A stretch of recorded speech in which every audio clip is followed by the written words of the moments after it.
हरिश्चंद्र महाराज सत्य का आश्रय लेने वाले चक्रवर्ती सम्राट, सत्य अर्थात भगवान का आश्रय लेने वाले, भगवान का नाम सत्य नारायण सच्चिदानंद रूपाय प्रभु श्री कृष्ण के लिए कहा गया। विश्वोत्पत्त्यादि हेतवे तापत्रय विनाशाय श्री कृष्णाय वयम नमः। सबसे पहला शब्द है सत्य, प्रभु है सत्य। हरिश्चंद्र जी महाराज की सत्यता, दानशीलता, चराचर जगत की सेवा भावना और भगवद स्मृति, इसकी कसौटी के लिए महामहिम ब्रह्म ऋषि विश्वामित्र जी आए। उनका एक बहुत सुंदर वन था, एक विशाल वाराह उसको विध्वंस कर रहा था। मायाकृत वाराह को विश्वामित्र जी ने प्रकट किया। जितने सैनिक थे उसके भयवश भाग पड़े। ऐसा विशाल वाराह, कोई अस्त्र शस्त्र उसके काम नहीं कर रहा था। जाके सूचना दी तो चक्रवर्ती सम्राट थे, बलशाली भी थे, और का चिंता की बात नहीं। घोड़े पर सवार हुए वहां पहुंचे। तो वहां पहुंचे तो कोई वाराह नहीं। भगवान के महान महिम स्वरूप को जानने वाले विश्वामित्र जी, जिनके चरण भगवान दावे हैं, चरण चापे विश्वामित्र जी के, विश्वामित्र जी खड़े थे, प्रणाम किया साष्टांग। अहो भाग्य, आज तो भगवान हमारे ऊपर बहुत प्रसन्न हुए। आप जैसे महामहिम ब्रह्म ऋषि के दर्शन हो गए। प्रभु आज्ञा करो, आपकी क्या सेवा करें। घुटनों के बल बैठे हुए, हाथ जोड़े हुए विश्वामित्र जी से कहे, बस राजन, अगर सेवा की बात कहते हो तो घोड़े की लगाम और खजाने की चाबी दे दीजिए। वो हंस पड़े, महाराज केवल 2 चीजें? हाँ, तुम दो तो दिया।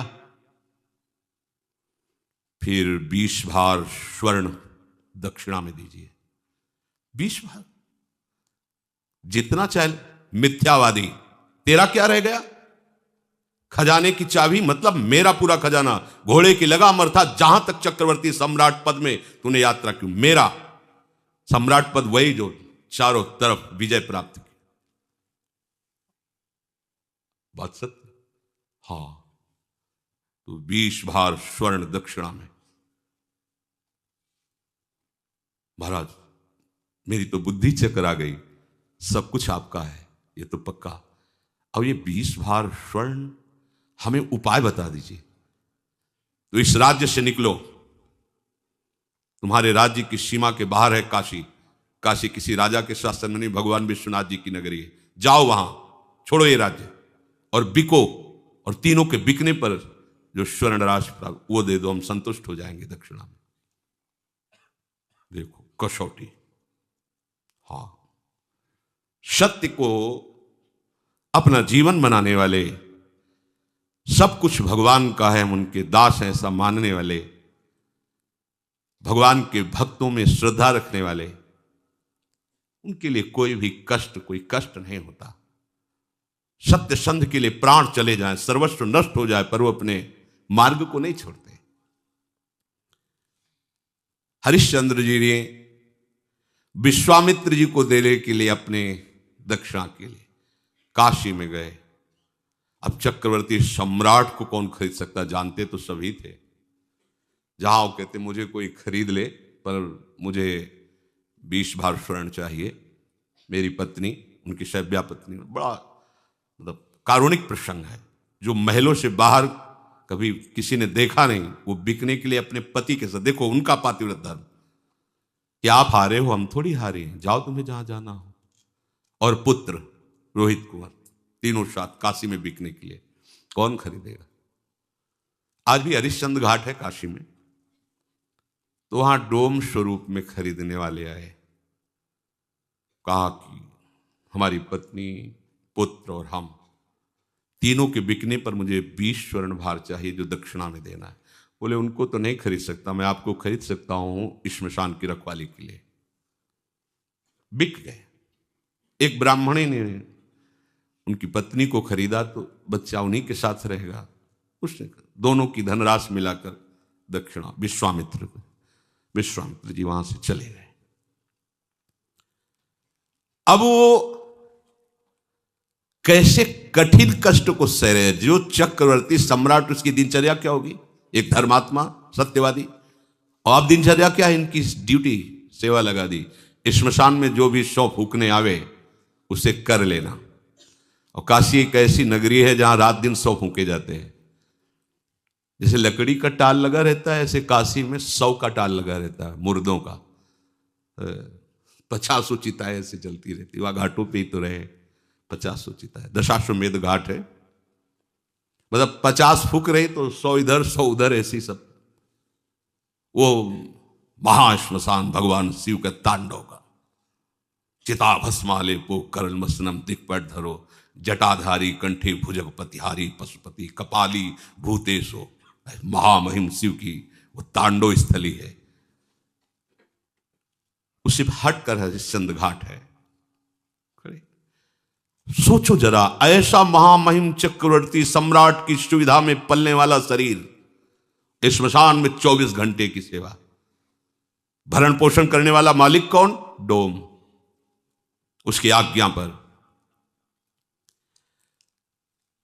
और उनको खाने को सूखे अन्न को, चना आदि ऐसे कोई कसौटी कसी जाती है तो हमारा तन नहीं, हमारा परिवार नहीं, हमारा राज्य नहीं। हे नाथ, मैं आपका हूं, ये सत्य है, तो दिखाओ, दिखाओ परीक्षा में कि आपका कुछ नहीं है और आप सत्य का ऐसे पालन करते हैं। जो वहां कर मिलता था उससे जाकर के मालिक को देना और हर समय श्मशान में रखवाली करना। जब विश्वामित्र ने देखा ये तो पूरे के पूरे पास हो रहे हैं, मृत्यु को आज्ञा दी, तत्काल प्रारब्ध की रचना बदला जाए और इनके पुत्र को मारा जाए। सांप बन करके डस मर गया। जिस ब्राह्मणी के यहाँ थे उसने कहा कि मैं तो खरीद चुकी हूं सेवा के लिए, ये थोड़े हम तुम्हारे बच्चे के संस्कार के लिए पैसे लगाएं। वो एक बार में खरीद लिया, आप करो जैसा करना हो। हरिश्चंद्र जी महाराज इस विषाद में, इसके पास एक भी कोई सुविधा नहीं, क्योंकि बिके हुए के पास क्या सुविधा होती है? तो मालिक जैसे रखता है वैसे रखना होता है। बच्चे को गोद में लेकर के, अब मां का हृदय तो मां का होता है ना, अंदर से महान दुखी कि कम से कम सही माने में संस्कार तो कर दे। मांगना तो है नहीं स्वभाव में, बिके हुए को मांगने का अधिकार नहीं होता। मालिक की तरफ से कुछ मिलना नहीं। एक वस्त्र था, उसका एक टुकड़ा फाड़ा, बाजार से जाकर जो कुछ धूप आदि अंतिम समय जो थोड़ा सा, श्मशान में पहुंचे, अपने पति की तरफ देखा और जोर से रो पड़े। उन्होंने नेत्र नीचे कर लिए। हरिश्चंद्र जी ने कहा, सावधान, मेरे मालिक का श्मशान घाट है, यहां अगर अपने बच्चे का शव दाह करना है तो आपको कर देना होगा। रो पड़ी, आपका भी तो पुत्र नहीं, मैं सिर्फ डोम का इस समय नौकर हूं, बिका हुआ, बिना कर लिए आप इस घाट पर दाह संस्कार नहीं कर सकते। उनका स्वामी आपको पता है ना, आप पहचान रहे हो ना, मैं सिर्फ एक बिका हुआ नौकर हूं। अगर आप यहां संस्कार करना चाहती है तो आपको कर देना होगा। तो आप ही बता दो ना कि अब कर में क्या दूं? शरीर भी तो बेच दिया है, क्या है? एक पुत्र है, वो भी मृत्यु को प्राप्त हो गया है। आपकी ही सत्यता का पालन करने के लिए सब है, आप ही बोल दो ना क्या कर। तो जितना वस्त्र बचा उसका अगर आधा आप दे दो तो इसी को हम कर मान करके आपको आदेश कर देंगे। रक्षा में श्मशान में रहते थे इसलिए उनके पास अस्त्र था ही, उससे वस्त्र कर के रूप में लिया। देखो कैसी भगवान की कसौटी, अपने लोग कसौटी 100 ग्राम बर्फी में ईमान खो देंगे, प्रभु को भूल जाएंगे। कसौटी लायक कहाँ है यार? तभी कह रहे कि आप सोचो प्रभु ने आपको क्या दिया है। अपने लोगों को क्या भगवान हमको दिया है? तुम्हें सत्संग का महत्व पता है? तुम्हें धाम का महत्व पता है? तुम्हें नाम का महत्व पता है? तुम्हें उपासना का महत्व पता है? नहीं, फिर भी हमें ऐसी अमूल्य चीज दे दी प्रभु ने, और कोई कसौटी नहीं की। कसौटी लायक नहीं तो कसौटी क्या करे? कसौटी तो इन महापुरुषों की होती है। प्रभु सर्वत्र हैं, मैं धोखा नहीं कर सकता, आपको कर देना ही होगा। फूट फूट करके रो रहे हैं। लेकिन जो सत्य प्रतीक भगवान का भक्त होता है वो कभी, अरे बड़े लीला बिहारी, बड़े लीला बिहारी, मतलब ये तो अपने लोग कलयुग के भक्त है, पूरी छूट है। हाँ, राधा राधा को रबड़ी रसगुल्ला पाओ, जय हो। और वो ऐसे कृपालु इतने में रीच जाते, ले तो आरा चलवा दिया है, आरा चलवा दिया है। मोरा ध्वज चरित्र पढ़ के देखो, आरा चलवा दिया है। मेरा शरीर मेरा तू, तो चल मैं कहता हूं काट आरे से इसको। एकांत में तुम्हारे व्रत की परीक्षा होगी। देखो कैसा एकांत है, श्मशान घाट है, पत्नी और पुत्र मरा हुआ है, कोई देखने वाला नहीं, वहां डोम हाजिर थोड़ी जो उसने खरीदा था। और वो कह भी सकते थे कि देखो मेरी पत्नी मेरा आदेश बिना कर के लिए। तो एकांत में भी अपनी निष्ठा को गिरने, आप एकांत में अपने प्रभु को एक तरफ रख लो और अपने एकांत को एक तरफ देखो। एकांत में आपकी प्रभु की प्रधानता रहती है, विषय की प्रधानता रहती है, आप खुद देख लीजिए।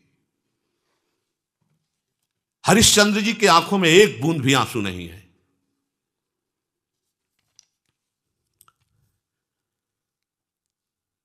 जे ही वस्त्र फाड़ करके कर के लिए देने को विश्वामित्र जी प्रकट हो, बस बस हो गया। तुमका क्या प्रभु? बोले बस यही देखना चाहता है कि तुम सत्य में वास्तविक दृढ़ हो। उठो, जे कहा तो पुत्र उठ गया, क्योंकि तत्काल उस अशुभ प्रारब्ध को भेजा गया था और कहा ये अपनी चाबी लो, ये अपनी लगाम लो, और देखो हमारे साथ कौन कौन आया हुआ है। साक्षात देवराज इंद्र, परमेष्ठी ब्रह्मा और स्वयं भगवान, पूरे सृष्टि विभाग के महामहिम तो वही घाट पे उपस्थित हो गए। तुम्हारे जैसा धर्म का पालन करने वाला, सत्य का पालन करने वाला कोई बिरला ही होगा। आशीर्वादों की झड़ी लगा दी देवराज इंद्र, भगवान ब्रह्मा, भगवान हरि। धर्म सब कुछ नष्ट हो जाए, अपनी निष्ठा नहीं, पर अपनी एक तरफ प्रभु को रख के देखो। जब ये बातें पढ़ते हैं तो देखो एकदम चूर चूर अहंकार हो जाता है, ऐसे माने घूमते हम बड़े भगत, हम बड़े। जब ये सब बातें महापुरुषों की पढ़ो तो एकदम ऐसे कि कहाँ हो, जरा सी बात आती है तो प्रभु इस पक्ष में छोड़ के हम जगत के पक्ष में, आपने बड़ी कृपा कर दी, हमें कपड़ा दे दिया, भोजन दे दिया, पैसा दे दिया, सुविधा दे। इधर भूल गए, इधर मायाकृत रचना में आ गए। आप अंदर से देखो, ये अंदर की बातें, भले बाहर से न कहे। अतएव भगवत मार्ग में चलने वाले की दृष्टि में केवल भगवान ही लाभ होने चाहिए, और सब कुछ ये लाभ नहीं है।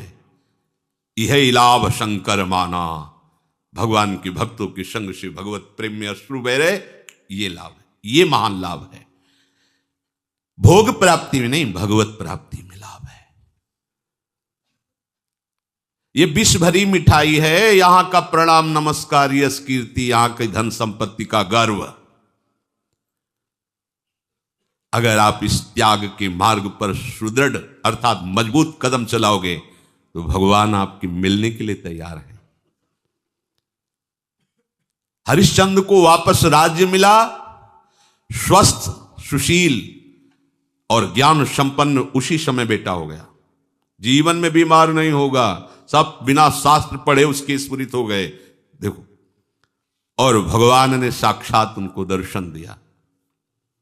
अगर थोड़ा भी यह सब मिलता, राज्य भी वापस कर देते, वो तो केवल देख, लेकिन उनका यश न गाया जाता, कहीं भी हिले नहीं, बेच दिया अपने आप को। ऐसा कि भाई आपने तो नहीं कहा था कि पूरा राज्य दे दो, ऐसा कैसे फंसा लिया आपने?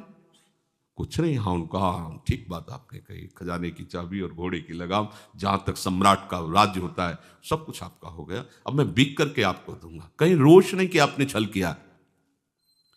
एक तरफ भोग आएगा और दूसरी तरफ भगवान। अब आपकी कसौटी हो रही प्रतिपल, आप भोग को स्वीकार करते हैं या भगवान को? तो हम क्या करते हैं, भोग भगवान को लगा के प्रसाद स्वीकार करते हैं, सीधे भोग नहीं।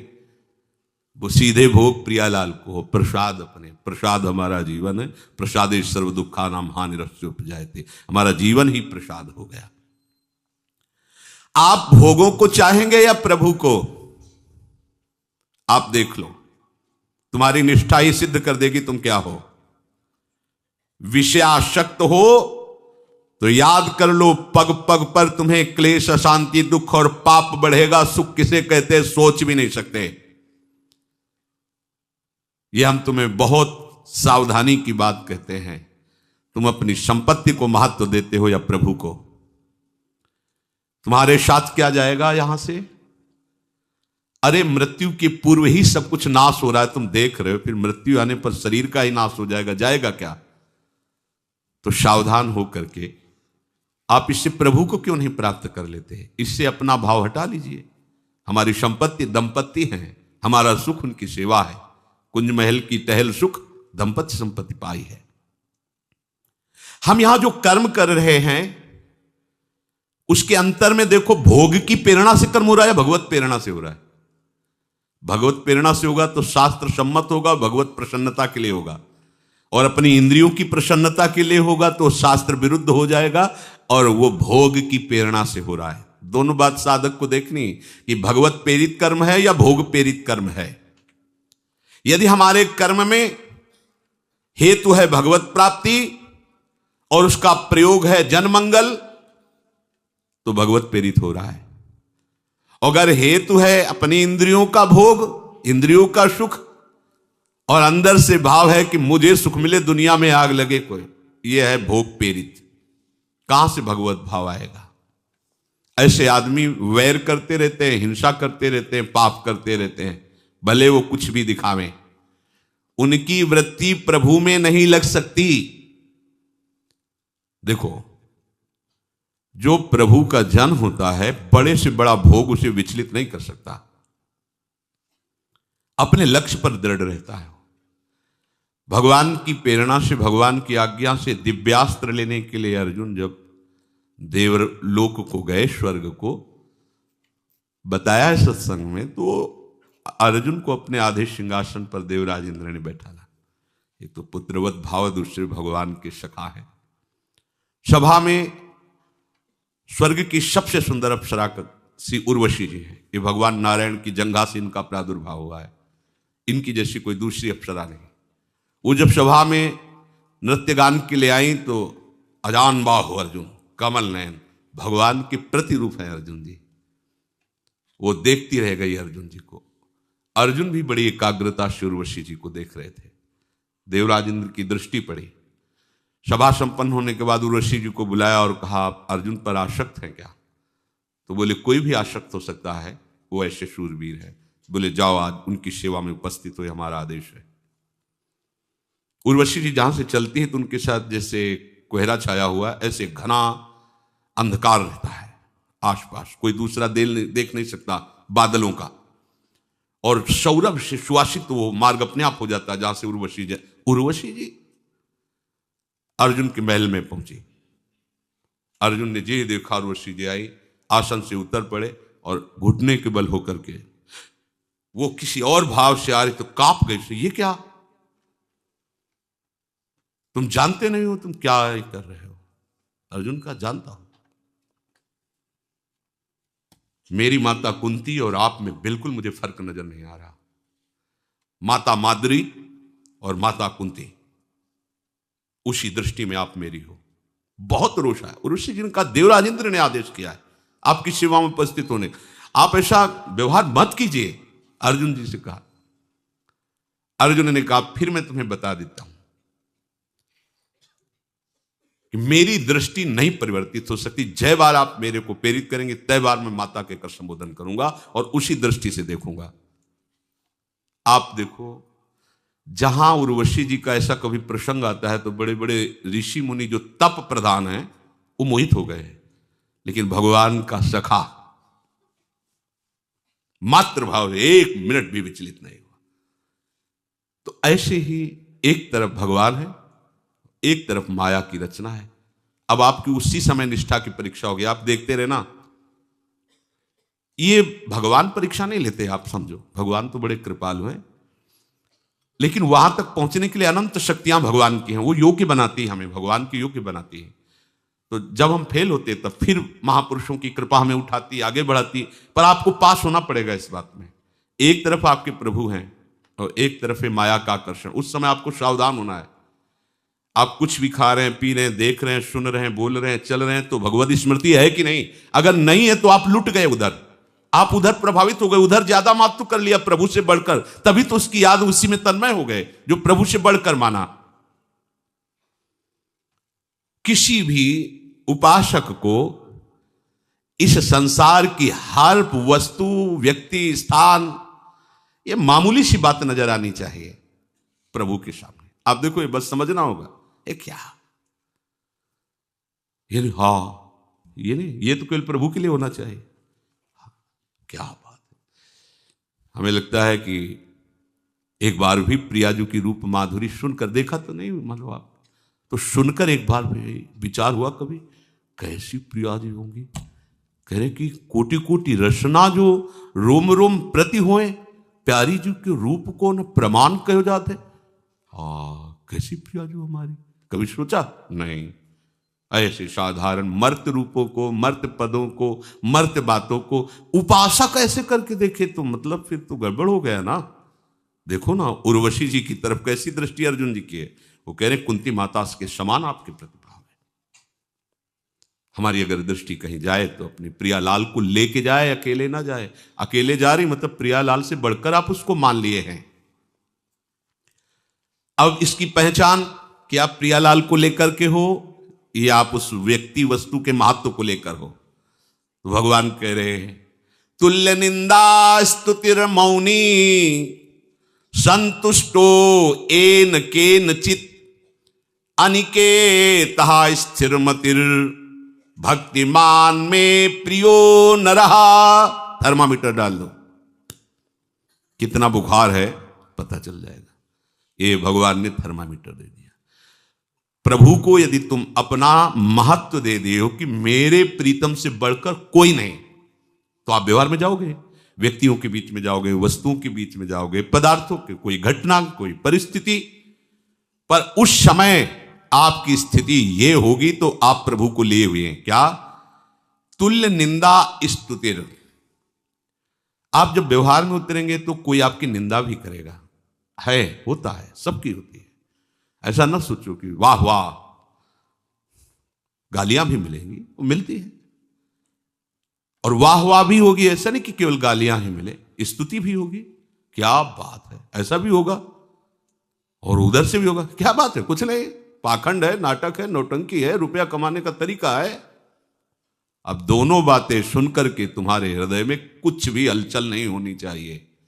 तुल्य निंदा स्तुतिर समान, बिल्कुल कोई हलचल नहीं होनी चाहिए। गाली मिली, अरे अब तो लोग ऐसा कह रहे हैं, ऐसा कह रहे हैं, बिल्कुल शांत। या बड़ाई हो रही, ऐसा लोग कह रहे हैं, ऐसा कह रहे, बिल्कुल शांत, कोई फर्क नहीं। तो आप प्रभु को लिए हुए हो साथ में। और मौनी, ना स्तुति करने वाले की प्रशंसा, ना निंदा करने वाले की निंदा। शांत, किसी के विषय में कुछ नहीं बोलना, शांत, मौनी। इसीलिए भगवान ने मौनी, मन शांत अपने प्रभु में लगा है। मेरे प्रभु की लीला है, कोई स्तुति कर रहा है, कोई निंदा कर रहा है, ये सब मायाकृत है। शांत, ये समझा नहीं रहा किसी को, अपने आप अपने मन, और मन को शांत किए हुए प्रभु में लगाए है। मन मौन हो गया। वाणी की क्या कहे, मन मौन हो गया। भगवान कह रहे हैं अगली बात, संतुष्टो एन केनवा एन केनचित। कैसी भी परिस्थिति है, विकट से विकट घटना है या बड़ा से बड़ा महान, कोई हलचल हृदय में नहीं, संतुष्ट है, शांत है एकदम। अनिकेता, रहने के स्थान में बिल्कुल कोई ममता नहीं है कि ये मेरा है। स्थिर मतिर, भगवान में एकमात्र प्रियालाल में मति स्थिर है। भगवान कहते हो मेरा भक्त है, मेरी मान्यता में। भगवान कहे मेरी मान्यता, और मुझे वही भक्त प्रिय है जो ऐसा है। भक्तिमान में प्रियो नरा, वो मनुष्य मुझे बहुत प्रिय है। वो मैं कहता हूं मेरा भक्त है जो ऐसा है, जो निंदा में, स्तुति में समान भाव, मन जिसका शांत हो गया है, वाणी जिसकी मौन। उस वाणी मौन उसी की कही जाती है, करना मौन है। कितनी परेशानी है। कोई कोई मौन को तो प्रपंच से का स्वरूप बना लेता है समझा नहीं। पूरी जान की ताकत उसमें। अरे बोल दो भैया, राधा राधा बोल के बोल दो भैया, उसको बोल दो, काहे को पूरी जान की ताकत। अब पूरा मन बुद्धि चित्त उसी में लगाए। अब 10 मिनट उसको लिखी एक बात, अब पूरा का पूरा मतलब। ये मौन भैया कभी ना रहना, ये लिखा पढ़ी वाला वाला ये कभी ना। विचार पूर्वक आवश्यक है तो शब्द बोले, भाई आप ऐसा कर लीजिए, राधा राधा शांत, उसे मौन भी कहते हैं।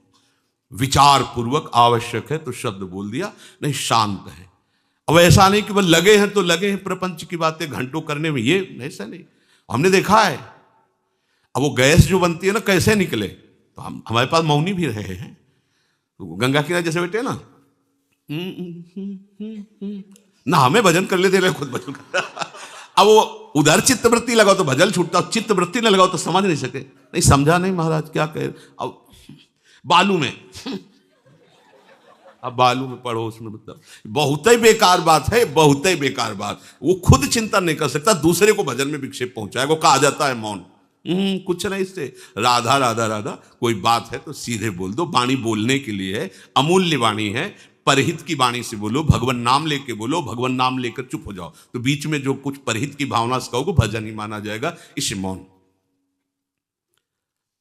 संतुष्टो इनकी, कैसी भी परिस्थिति हो असंतुष्ट मत हो। कैसी भी खान पान व्यवहार के अच्छी से अच्छी हो तो भी, बुरी से बुरी हमें नहीं। शरीर का जैसा प्रारब्ध, जैसा हमारे प्रभु विधान रखते हैं वैसे हमें चलना। शांत रहो, संतुष्ट रहो। संतुष्ट तभी रह सकते हो जब आपके पास प्रभु है। जैसे पारसमणि जेब में है, सोने की अंगूठी कोई ले गया या गले की चैन ले गया तो आप असंतुष्ट होंगे क्या? जानते, घर जाते ही 1 किलो लोहे में छुआ देंगे, सोना बन जाएगा। कितनी जंजीरें पहनो, पहन लो। पारसमणि जिसके जेब में है, उसके पूरे सोने को चुरा लिया जाए तो असंतुष्ट होगा क्या? क्यों? उसे पता है पारसमणि घर जाकर के मंदोमन सोना बना लेंगे हम। ऐसे ही जिसके पास भगवान है, पूरी सृष्टि उसके खिलाफ हो जाए, उसको असंतुष्टता होगी क्या? अरे सबको प्रकट करने वाला मेरा स्वामी मेरे पास, जो सब कुछ बना हुआ है वो मेरे पास स्वामी है। अब मुझे क्या कमी? सब छिन जाए, सब नष्ट हो जाए तो भी वो मुस्कुराएगा, क्योंकि उसके पास सब कुछ बनाने वाला है। और प्रभु नहीं है तो ये बात तो नहीं आएगी संतुष्टो एन केनवा। अगर आप सच्चाई से भगवत मार्ग में चल रहे तो आपकी निंदा होगी तो आपको बिल्कुल परेशानी नहीं होगी। और अगर आप निंदा में परेशान हो गए तो आप खोज लो आपके साथ कोई गलती है, कोई असाधन है।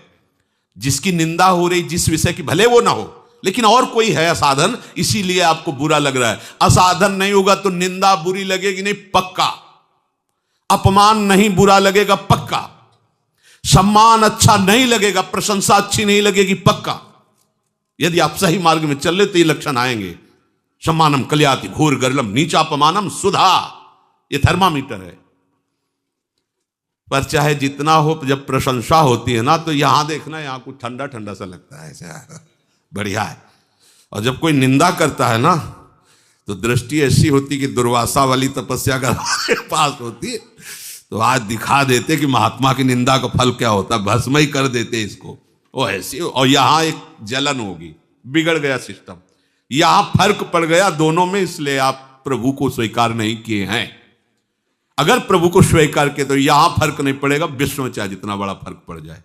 दिल में दिलवर बसा हुआ है, फिर क्या परेशानी है? तो उसको बसाना थोड़ी, वो तो बसा हुआ है। तुम्हें स्वीकार केवल करना है, हर समय उसी के चिंतन में रहना कि वो है हमारा। ये इतने बड़े बलवान हो जाओगे, इतने बड़े धनवान हो जाओगे कि पूछो मत। अरे यार प्रभु जिसके पास है तो फिर रह क्या गया? एक ऐसे निमेश में अनंत ब्रह्मांडों की रचना करने वाला हमारे हाथ पड़ गया। अब हम कोई रचना में परेशान होना है क्या? वो नई रचना 1 सेकंड में कर देगा। हमारे पास इतना, मुख में हो राम नाम, राम तेरे हाथ में। बोले तुम चिंता मत करो, अमुक पदाधिकारी मेरे हाथ में है। तो भक्त कैसा होता है? प्रभु का नाम जपता है तो प्रभु उसके हाथ में है। जैसे पतंग जिधर चाहे उड़ावे, ऐसे बंदे तू अकेला नहीं, राम तेरे साथ में, भगवान तुम्हारे साथ है। ये बात समझना। अनिकेता, ये प्रियाजू का है। हम सब प्रियाजू के आश्रय में रहे। कोई से मेरा नहीं कह सकता है, ना आप कह सकते हैं ना मैं कह सकता हूं। ये प्रियाजू का है। ऐसे ही आप अपने घर को प्रभु का मंदिर विराजमान करके प्रभु की सेवा विराज, उसे प्रभु का मानो तो अनिकेता हो जाएगा भगवान को जो प्रिय है। स्थिर मति, अपनी बुद्धि को प्रभु में निश्चल कर लो। प्रभु के जैसा कुछ नहीं है, कोई नहीं है, कहीं नहीं है, तो प्रभु से बढ़कर फिर कोई कैसे हो सकता है। पर हम लोग यहाँ घाटा सह लेते हैं, प्रभु से बढ़कर किसी वस्तु व्यक्ति स्थान को महत्व दे देते हैं तो भजन छूट जाता है। प्रभु कहते हैं जो ऐसा भक्त है वो मुझे बहुत प्रिय है, और वही वास्तविक संसार की सेवा अपने जैसा भाव करके कर सकता है। शेष चर्चा आगे। श्री राधा वल्लभ लाल।